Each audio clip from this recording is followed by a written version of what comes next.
Hello and welcome. Today I'll be showing you how to download a font. Okay, so first go over to the Chrome browser and type in the word dafont.com. Okay, so this is it. So just select any font of your choice. So I'm going to be using a script font. Alright. So this I recently added from this is script font I am going to use. That's the font. Okay, so I'm just going to look for the one I want out of this font. Alright, so I'll go with this. Now I'm just going to zoom on my screen and tap on download. Alright, so as you can see, it's downloading already.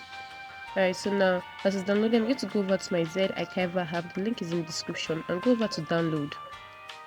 Then I'm just going to locate the zip file of the font. This is it. So I'm going to tap on it and click on extract here.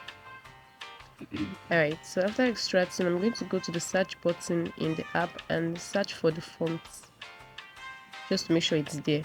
And as you can see, TTF file, it shows that it is now a text. So I'm going to go back to my Pixel Lab and go to AB fonts, then click on this icon over here. And this is where it's going to take me to. I'm going over to download, and I'm just going to locate where the font is and click on it, add selected, and that is it. So I'm going to go search for the font now and make sure it has entered. Alright, so this is the font, so I'm going to click on OK, and this is the font that we just downloaded. Thank you so much for watching this video. Have a nice day, and I'll see you in my next class. Bye.